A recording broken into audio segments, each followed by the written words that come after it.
Alright, what's up everybody? Brian here, and this is my Lucha Underground review for last night's episode. And what an episode it was last night.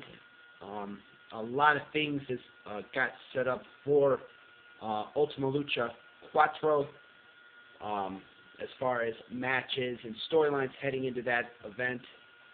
I don't know when that takes place, but a lot of things happened on last night's episode to set up for that event. Of course, so let's get right into the review. Of course, last week, Marty the Moth Martinez changed the landscape of Lucha Underground. He won the Gift of the Gods Championship from El Dragon Azteca Jr. and then would go on and defeat Pentagon Dark for that Lucha Underground Championship, cashing in the Gift of the Gods title a bit early, with a little bit of help from Chelsea Green, who, for fans that remember, was Laurel Van Ness in Impact Wrestling. She made her Lucha Underground debut last week, helping Marty the Moth Martinez win the championship from Pentagon.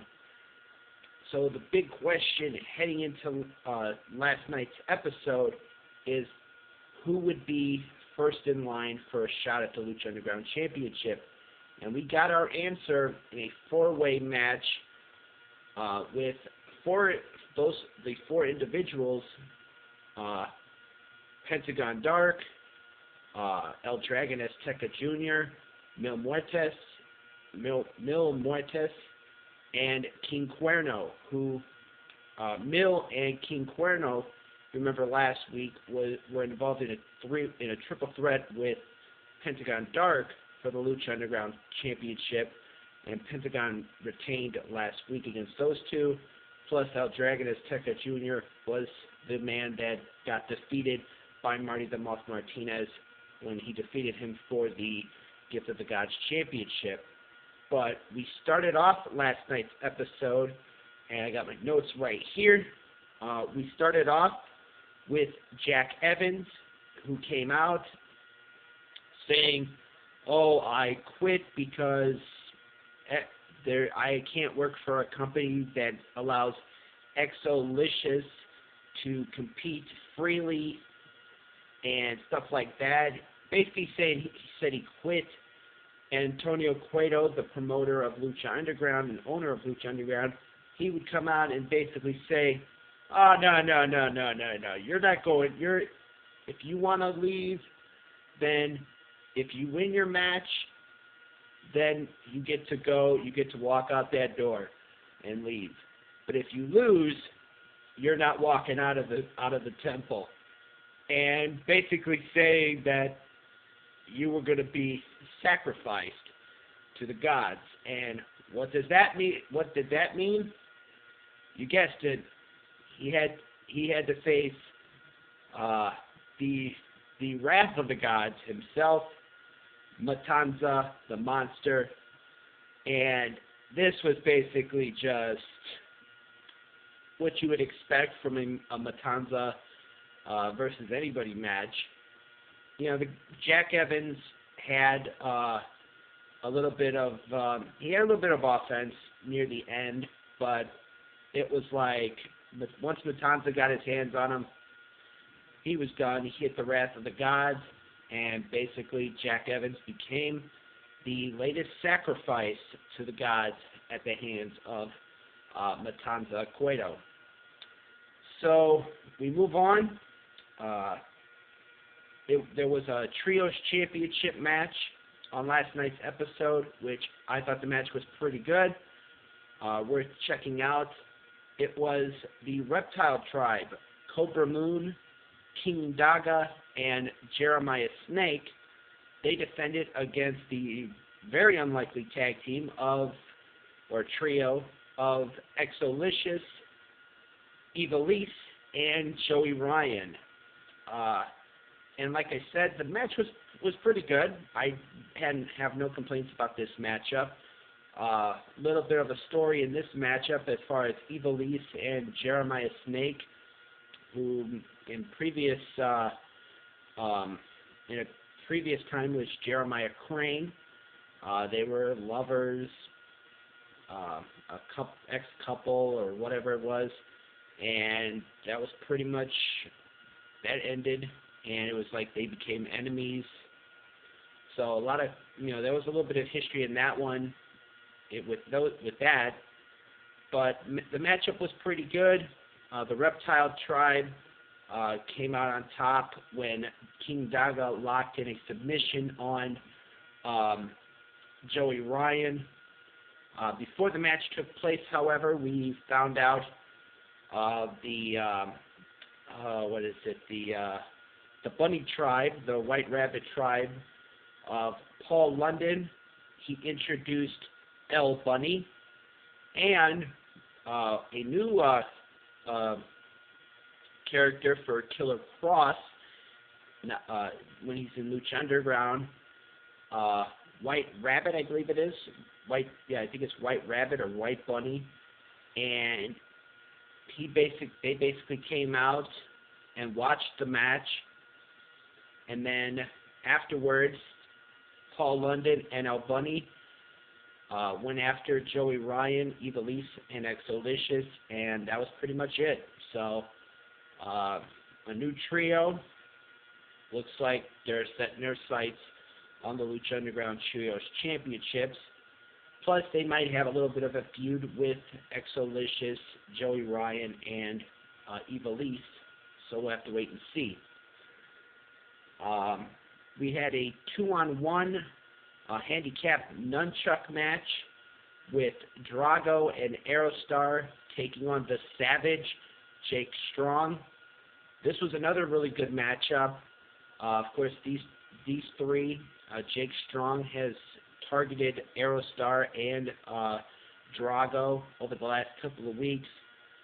And basically this came to a head last night with, Drago and Aerostar being in a match that they have experienced in.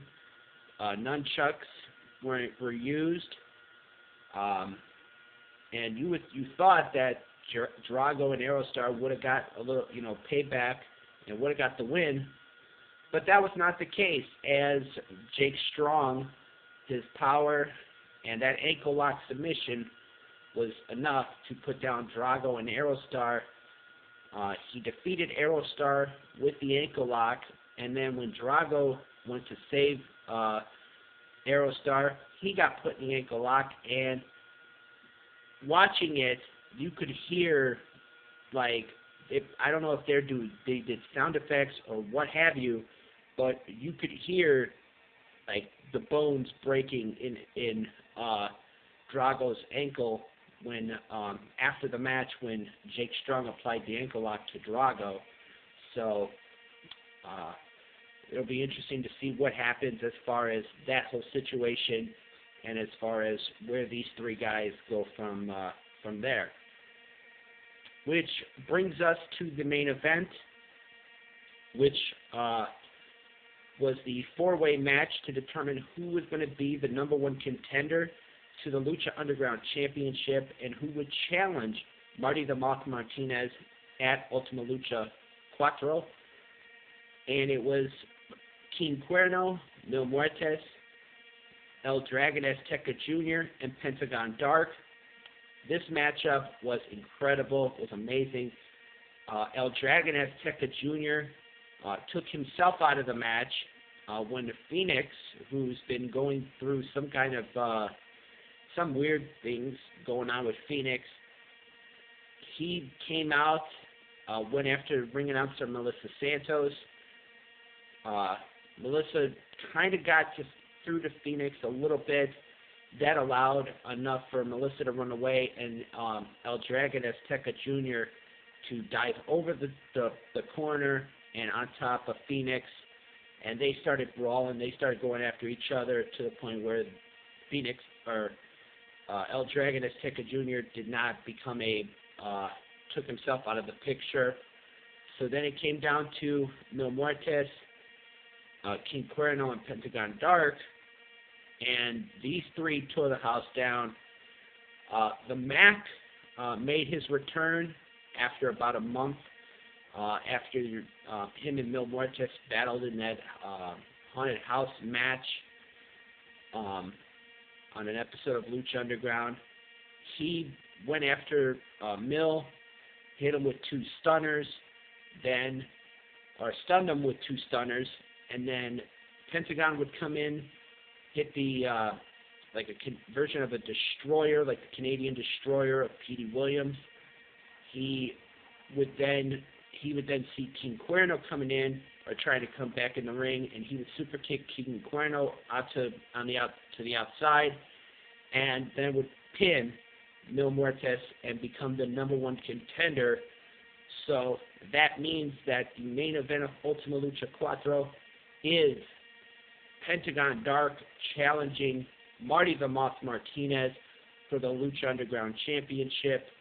So that is one huge match set up for that event. Afterwards, the Mac would get on the mic, basically say to a prone Mil Muertes, "Listen, I used to be afraid of you, but I'm not afraid of you anymore.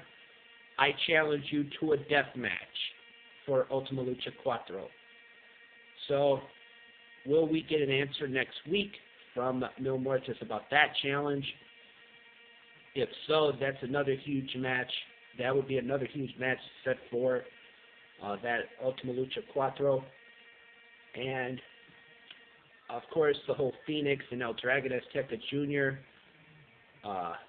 that whole thing, that's probably going to lead to a match between those two at that event.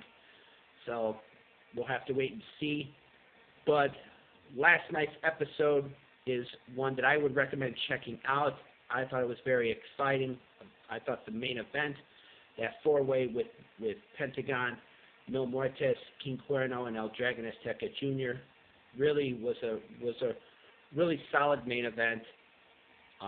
So this episode from last night I would recommend checking out if you did not see it.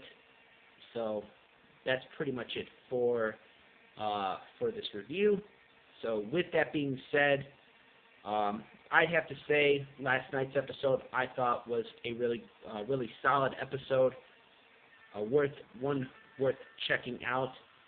So with that being said, this has been my Lucha Underground review for last night's episode. As always, I am Brian, and thank you for watching.